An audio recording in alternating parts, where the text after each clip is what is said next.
Viewers. Hema మొదటేమో నేను హైదరాబాద్లో form హౌస్లో చిల్ అవుతున్నా అంది.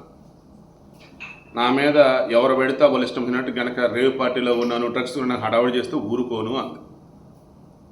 ఆ తర్వాత నేను బిర్యానీ వండుతున్నాను, హైదరాబాద్లో ఉన్నాను అంది.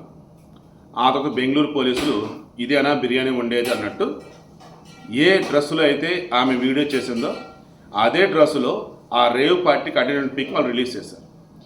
ఆ తర్వాత వాళ్ళు కృష్ణవేణి అనే ఒక పర్సన్కి ఆల్రెడీ నోటీసులు ఇచ్చినట్టు.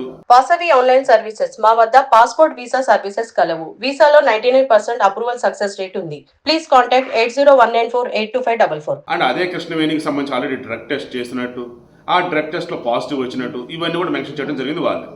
ఆ తర్వాత ఆ కృష్ణవేణి మరెవరో కాదు హేమ అని, హేమ ఒరిజినల్ పేరు కృష్ణవేణి అని చెప్పి అవి కూడా పోలీసులో చెప్పడం జరిగింది. ఇక ఆ తర్వాత మంచు విష్ణు వచ్చాడు. మంచు విష్ణు వచ్చి ఏమంటున్నాడు, హేమ ఒక తల్లి, ఓ బిడ్డ ఉన్నారు ఆమెకి, అండ్ ఒక మహిళ, అటువంటి ఆమెకు సంబంధించి ఇష్టం వచ్చినట్టుగా వార్తలు ఇచ్చిన, పోస్టులు పెట్టినా సహించేది లేదు. మీరు అర్థం చేసుకోవాలి, ఆమె నిజంగా తప్పు చేసిందని తేలితే ఖచ్చితంగా మూవీ ఆర్టిస్ట్ అసోసియేషన్ మా కూడా దానికి తగ్గట్టుగానే చర్యలు తీసుకుంటుంది. ఇప్పుడు మాత్రం మీరు ఆమెను గౌరవించాలి అన్నట్టుగా మెన్షన్ చేసుకుంటూ వచ్చున్నాడు. దెన్ చాలామంది ఒకటే అన్నారు, ఈ మంచు విష్ణుకి న్యూసెస్ ఏదో తెలియదా, ఏమి నిరాధారమైనటువంటి ఆరోపణలు, క్లియర్గా హేమ రేవ్ పార్టీలో ఉంది అని పిక్స్ రిలీజ్ చేసిన పోలీసులు, అండ్ ఆమె పేరుని హేమ కాదు కృష్ణుని చెప్పింది అని చెప్పింది పోలీసులు, అండ్ ఆమెకి టెస్ట్ చేస్తే డ్రగ్స్ టెస్ట్ అందులో పాజిటివ్ వచ్చిందని చెప్పింది పోలీసులు. ఇవన్నీ పోలీసులు చెప్తే అదే విషయాన్ని మీడియా చెప్తే ఆయన మీడియా నానా రకాలుగా మాట్లాడుతున్నాడు. అందుకన్నా న్యూస్ ఏదో ఆయన తెలియట్లేదు అని.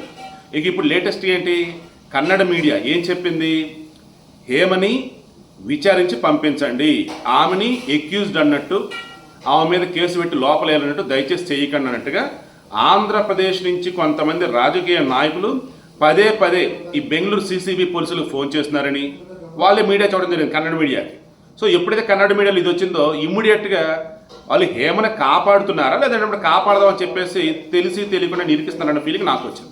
సీరియస్ చెప్తున్నా, ఆల్రెడీ డే 1 హేమ చేసిన తప్పు అదే. సైలెంట్గా ఉంటే అయిపోయేది. అసలు కృష్ణవేణి అన్నట్టుగానే పోలీసులు ట్రీట్ చేసేవాళ్ళు. ఆ తర్వాత వచ్చేసి పాపం విక్టిమ్ బాధితురాలు అన్నట్టు చూసేవాళ్ళు అయిపోయేది. పనిమాల వీడియో రిలీజ్ చేసింది ఆమె, పోలీసులు రెచ్చగొట్టినట్టు చేసింది ఆమె, పోలీసులు పక్కదో పట్టిస్తున్నట్టు చేసింది ఆమె. దీంతో పోలీసులు కూడా ఇదిగో ఆ ఫుట్ ఈ ఫుట్ ఒకటా కాదా, అక్కడ హేమ ఇక్కడ కృష్ణవేణి, దెన్ డ్రగ్ టెస్ట్ చేసాం పాజిటివ్ వచ్చింది ఇంకేంటి అని నేను విచారణకు రావాలని చెప్పేసి నోటీసులు కూడా ఇచ్చాను. ఆమె విచారణకు అటెండ్ అవడానికి ముందు కూడా ఏం చెప్పింది, నేను సింహం లాంటి దాన్ని, సింహం 2 అడుగులు వెనక్కేస్తే గుంట నక్కలు సంబరపడుతూ ఉన్నాయి, నేను తప్పు చేసిన అందుకే వెనక్కి వెళ్తున్నాని, ఛాన్సే లేదు, ఆల్రెడీ సినీ ఫీల్డ్ ఉన్నటువంటి ఎంతోమంది కోసం నేను పోరాటం చేసిన దాన్ని, మరి ఇప్పుడు నా కోసం నేను పోరాటం చేసుకోలేనా, నేను పోరాటం చేస్తా, నా తప్పు ఏం లేదు, నేను నిరూపించుకుంటా. బెంగళూరు పోలీసులు కూడా నా పేరుని ఇన్వాల్వ్ చేసి ఏదైతే చేస్తారో దాని కూడా నేను లీగల్గా పోరాటం చేస్తాను, నేనేం తప్పు చేయలే. ఇలా అనేటప్పటికీ చాలామంది మరలా తప్పు చేస్తుంది ఈ హేమ అనుకున్నారు. కొంతమంది మాత్రం అరే ఈమె ఇన్వాల్వ్మెంట్ లేదేమో అని చెప్పేసి అనుకున్నారు. తీరా నోటీసులు ఇచ్చారు, అటెండ్ అవుతున్నందా నిన్న అటెండ్ అవ్వకుండా బెంగళూరు వెళ్ళకుండా ఏం చేసింది, నా హెల్త్ బాగాలేదు, నేను తర్వాత విచారణకు అటెండ్ అవుతానని చెప్పేసాను. అట్ ది సేమ్ టైం ఏం చెప్పింది, ఒక అబద్ధం ఆడితే దానిని కవచడానికి ఇంకొన్ని అబద్ధాలు ఆడాలి, బట్ నేను అబద్ధం ఏమీ ఆడతలేదు, ఒక తప్పు పొరపాటు ఉన్నట్టు దాన్ని సరి చేసుకోవచ్చు, మనం దేవుళ్ళమా, పొరపాటు జరుగుతుంటే తప్పులు జరుగుతుండే అని చెప్పేసి ఇండైరెక్ట్గా తను ఉన్నట్టుగానే హింట్ ఇచ్చేసాను.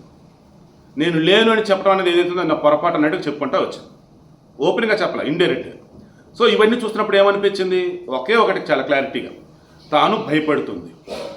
అయితే ఇక్కడ ఈ భయానికి మెయిన్ రీజన్ ఏంటి, పోలీసుల్ని పక్కదో పట్టించడం, మీడియాని తప్పుదో పట్టించడం, అండ్ ఓ రకంగా నేను లేను నా పేరు ఇన్వాల్వ్ చేశారు అది ఇదని చెప్తున్నప్పుడు ఏముంది, ఆ వీడియో రిలీజ్ చేయడం వల్ల ఏముంది అన్నప్పుడు చీటింగ్ కేసు కూడా పెట్టే అవకాశం ఉండొచ్చు. అండ్ ఆల్రెడీ ఈమెతో పాటు నోటీసులు ఇచ్చింది ఎవరెవరికి ఏంటని చూసినప్పుడు కాంతి, సుజాత, చిరంజీవి, రాజశేఖర్, శివాని, తర్వాత రిషి చౌదరి, అషీరాయి, వరుణ్ చౌదరి, ప్రసన్న, జైష్వాల్ వీళ్ళు ఉన్నారు. మొత్తం 9 మంది. సో వీరిలో మరి ఎంతమంది అటెండ్ అయ్యారంటే తెలియదు. ఇవి మాత్రం అటెండ్ అవ్వాలి. సో అటెండ్ అవ్వకపోగా మరల ఏమంటుంది, నేను వైరల్ ఫీవర్తో బాధపడుతూ ఉన్నా, నేను ఇప్పట్లో రాలని, నాకు తర్వాత వస్తాను అని చెప్పండి. సరే, ఫైనల్గా కన్క్లూజన్ వచ్చేసి ఏంటయ్యా అంటే, ఈ విషయంలో ఎప్పటికైనా సరే హేమ తరఫున వకాల్తా పుచ్చుకునే వాళ్ళు కానీ, హేమను ఏమి చేయొద్దంటూ బెంగళూరు పోలీసులు ఫోన్ చేసే వాళ్ళు ఎవరైనా ఉంటే సైలెంట్ అవటం అత్యుత్తమం.